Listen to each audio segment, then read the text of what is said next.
ഫലം കായ്ക്കുന്ന ജീവിതമാണോ, സ്ഥാനത്തിനായി ഓടുന്ന ജീവിതമാണോ നിങ്ങളുടേത്? ദൈവത്തിന്റെ അതിപരിശുദ്ധമായ നാമം വാഴ്ത്തപ്പെടുമാറാകട്ടെ. അനുഗ്രഹീതമായ ദിവസത്തിൽ ഞാൻ പാസ്റ്റർ ലിനീഷ് രാജൻ എല്ലാവരെയും ഡെയിലി മണിലേക്ക് ഹൃദയം നിറഞ്ഞ സ്വാഗതം ചെയ്യുന്നു. ഇന്ന് പ്രഭാത സമയം ദൈവാത്മാവ് നമ്മോട് സംസാരിക്കുന്ന വചനം ന്യായാധിപന്മാരുടെ പുസ്തകം 9-ാം അധ്യായം അതിന്റെ 8-9 വാക്യമാണ്.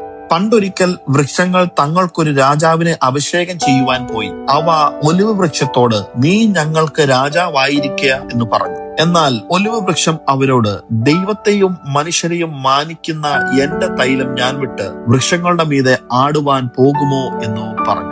പ്രിയ ദൈവ പൈതലേ, ഇന്നത്തെ ലോകത്തിൽ പലരും അന്വേഷിക്കുന്നത് ഒറ്റ കാര്യം മാത്രമാണ്. ഒന്നുകിൽ അംഗീകാരം, അല്ലെങ്കിൽ പദവി, അല്ലെങ്കിൽ പ്രശസ്തി, അതുമല്ലെങ്കിൽ മറ്റുള്ളവരെക്കാൾ ഉയർന്ന സ്ഥാനം. ആൾക്കാരൊക്കെ നമ്മെ ശ്രദ്ധിക്കണം, അല്ലെങ്കിൽ നമ്മുടെ പേര് വലുതാകണം, നമ്മുടെ പേര് എല്ലാവരും പറയണം, നമ്മെ എല്ലാവരും പ്രശംസിക്കണം. ഇതൊക്കെയാണ് ഇന്നത്തെ കാലഘട്ടത്തിൽ മനുഷ്യരൊക്കെ ആശ്രയിക്കുന്നതും അന്വേഷിക്കുന്നതും. ഈ ആഗ്രഹം പലരുടെയും ജീവിതത്തെ നിയന്ത്രിച്ചു കൊണ്ടിരിക്കുകയാണ്. പക്ഷേ ദൈവം ചോദിക്കുന്ന ഒരു ചോദ്യം ഉണ്ട്. എന്താണെന്ന് ചോദിച്ചാൽ, നീ എത്ര ഉയരത്തിൽ നിൽക്കുന്നു എന്നതല്ല, നീ എത്ര ഫലം കായ്ക്കുന്നു എന്നതാണ്. ഞാൻ ഒന്നുകൂടെ പറയാം, നിങ്ങൾ എത്ര ഉയരത്തിൽ നിൽക്കുന്നു എന്നതല്ല, നിങ്ങൾ എത്ര ഫലം കായ്ക്കുന്നു എന്നതാണ്. ഇന്ന് നാം പഠിക്കാൻ പോകുന്നത് മരങ്ങളുടെ ഒരു കഥയല്ല, വിളി മറന്ന സ്ഥാനത്തിനായി ഓടുന്ന മനുഷ്യന്റെയും വിളിയിൽ വിശ്വസ്തനായി നിൽക്കുന്ന ദൈവ മനുഷ്യന്റെയും കഥയാണ് ഇന്ന് നാം ചിന്തിക്കുന്നത്.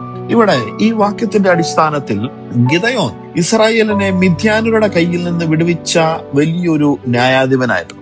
ജനങ്ങൾ ഗിദെയോനോട് പറഞ്ഞു, നീയും നിന്റെ മകനും നിന്റെ മകന്റെ മകനും ഞങ്ങളുടെ മേൽ വാഴണം. പക്ഷെ അവിടെ ഗിദെയോൻ ഒരു മറുപടി പറഞ്ഞു, ഞാൻ നിങ്ങളെ വാഴുകയില്ല, യഹോവ തന്നെ നിങ്ങളെ വാഴും. ഗിദെയോൻ അവിടെ അധികാരമൊന്നും അന്വേഷിച്ചില്ല, അവൻ ദൈവത്തിന്റെ ഇഷ്ടം മാത്രമാണ് അന്വേഷിച്ചത്. എന്നാൽ ഗിദെയോൻ മരിച്ച ശേഷം അവന്റെ മകൻ അബീമേലെക്ക് അധികാരം ആഗ്രഹിക്കുവാനിടയായി. സിംഹാസനം നേടുവാൻ വേണ്ടി അവൻ സ്വന്തം സഹോദരന്മാരായ 70 പേരെ ഒരേ കല്ലിന്മേൽ വെച്ച് കൊന്നുകളഞ്ഞു. ഒരാൾ മാത്രം രക്ഷപ്പെട്ടു. അവന്റെ പേരാണ് യോഥാം. യോഥാം ഒരു മലമുകളിൽ കയറി നിന്നുകൊണ്ട് ജനങ്ങളോടൊരു ഉപമ പറഞ്ഞു. അതായിരുന്നു മരങ്ങളുടെ ഉപമ. വൃക്ഷങ്ങൾ ഒരിക്കൽ തീരുമാനിച്ചു, നമുക്കൊരു രാജാവിനെ വേണം. ആദ്യം അവർ ഒലിവ് വൃക്ഷത്തിന്റെ അടുത്ത് പോയി, നീ ഞങ്ങൾക്ക് രാജാവായിരിക്കുക. പക്ഷെ ഒലിവ് വൃക്ഷം പറഞ്ഞു, ദൈവത്തെയും മനുഷ്യരെയും മാനിക്കുന്ന എന്റെ തൈലം ഞാൻ വിട്ട് വൃക്ഷങ്ങളുടെ മീതെ ആടുവാൻ പോകുമോ?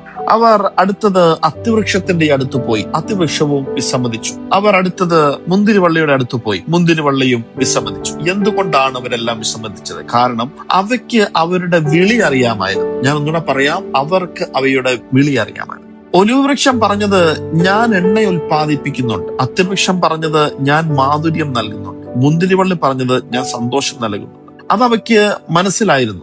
എന്റെ വിളി ഉപേക്ഷിച്ച് ഒരു പദവി നേടുന്നതിൽ അർത്ഥമില്ല. അതായിരുന്നു ഈ വൃക്ഷങ്ങളൊക്കെ പറഞ്ഞത്. ഇന്നും പലരും അബീമേലെക്കിനെ പോലെ ജീവിച്ചുകൊണ്ടിരിക്കുകയാണ്. അവർക്ക് സേവിക്കാനല്ല താല്പര്യം, ഭരിക്കാനാണ് താല്പര്യം. ഫലം കായ്ക്കാനല്ല ആഗ്രഹിക്കുന്നത്, പ്രശസ്തനാകാനാണ് ആഗ്രഹിക്കുന്നത്. പക്ഷെ ദൈവം നമ്മെ വിളിച്ചിരിക്കുന്നത് പ്രശസ്തരാകാനല്ല, ഫലമുള്ളവരാകാനാണ്. സ്വർഗത്തിൽ ദൈവം ചോദിക്കുന്നത്, എത്ര പേർ നിന്നെ അറിഞ്ഞിരുന്നു? അതല്ല ദൈവം ചോദിക്കുന്നത്, എത്ര ഫലം നീ കായ്ച്ചു. ഇതാണ് സ്വർഗത്തിൽ വെച്ച് നിങ്ങളോടെല്ലാം ചോദിക്കാൻ പോകുന്നത്. ഇന്ന് നിങ്ങൾക്ക് വലിയ പദവികളൊന്നും ഇല്ലായിരിക്കാം, ആരും നിങ്ങളെ അറിയുന്നില്ലായിരിക്കാം, ആരും നിങ്ങളുടെ പേര് പറയുന്നില്ലായിരിക്കാം. പക്ഷെ നീ ദൈവം നട്ട സ്ഥലത്ത് വിശ്വസ്തനാണെങ്കിൽ, നിന്റെ കുടുംബത്തിനകത്ത്, നിന്റെ ജോലി സ്ഥലത്ത്, നിന്റെ ശുശ്രൂഷയിൽ, നിന്റെ പ്രാർത്ഥനാ ജീവിതത്തിൽ നീ ഫലം കായ്ക്കുന്നുണ്ടെങ്കിൽ ഓർക്കുക, പദവി ദൈവത്തെ ആകർഷിക്കില്ല, ഫലമാണ് ദൈവത്തെ പ്രസാദിപ്പിക്കുന്നത്. ഇത്യാദി കാര്യങ്ങളിൽ നിങ്ങൾ ഫലം പുറപ്പെടുവിക്കുന്നുണ്ടെങ്കിൽ ദൈവം നിങ്ങളുടെ കൂടെ തന്നെയുണ്ട്.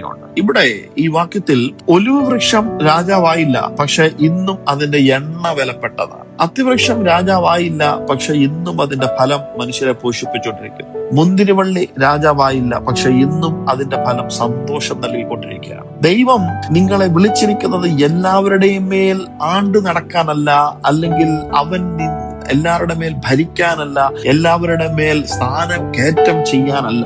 അവൻ നിങ്ങളെ ഫലം കായ്ക്കാനാണ് വിളിച്ചിരിക്കുന്നത്. നിങ്ങളുടെ മൂല്യം എന്ന് പറയുന്നത് നിങ്ങളുടെ പദവിയിലല്ല, നിങ്ങളുടെ ഫലത്തിലാണ് മൂല്യം.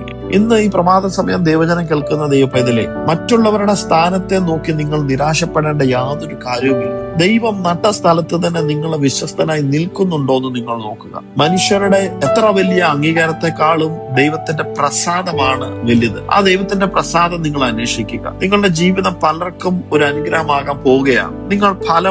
നിങ്ങളുടെ ഫലം അനേകരെ സ്പർശിക്കും. നിങ്ങളുടെ വിശ്വസ്തത ദൈവം കാണുന്നുണ്ട്. ഇന്ന് കർത്താവ് നിങ്ങളോട് പറയുന്നത് സ്ഥാനം അന്വേഷിക്കേണ്ട, ഫലം കായ്ക്കുക. സമയമാകുമ്പോൾ ദൈവം നിങ്ങളെ ഉയർത്തും. എന്നാൽ ആ സമയം വരെ നിങ്ങൾ കാത്തിരിക്കാൻ തയ്യാറാണെങ്കിൽ ദൈവം നിങ്ങളെ മാനിക്കും, ദൈവം നിങ്ങളെ ഉയർത്തും, ദൈവം നിങ്ങളെ ശ്രേഷ്ഠ പദവിയിലേക്ക് കൊണ്ടെത്തിക്കും. അതുകൊണ്ട് നമുക്ക് ഈ വചനത്തിന് മുമ്പാകെ നമ്മളെ തന്നെ ഏൽപ്പിച്ച് സമർപ്പിച്ച് പ്രാർത്ഥിക്കാം. സ്വർഗീയ പിതാവേ, മനുഷ്യരുടെ പ്രശംസയേക്കാൾ നിന്റെ പ്രസാദം അന്വേഷിക്കുന്ന ഹൃദയം ഞങ്ങൾക്ക് നൽകണമേ. ഞങ്ങളെ ഫലം കായ്ക്കുന്ന ഒരു വിശ്വസ്ത ദാസന്മാരാക്കി തീർക്കണമേ. ഈ നട്ട സ്ഥലത്ത് വിശ്വസ്തരായി നിൽക്കുവാനുള്ള കൃപ നൽകണമേ. ഞങ്ങളുടെ ജീവിതം അനേകർക്ക് ഒരു അനുഗ്രഹമാക്കി തീർക്കണമേ. പ്രാർത്ഥനയും കേട്ടർപ്പയ്ക്കായി സ്തോത്രം. യേശു ക്രിസ്തുവിൻ നാമത്തിൽ തന്നെ ആമേൻ, ആമേൻ, ആമേൻ. ഇതുവരെ ഈ വചനം ശ്രമിച്ച എല്ലാവരെയും ദൈവം ധാരാളമായി അനുഗ്രഹിക്കട്ടെ. Have A blessed day. God bless you.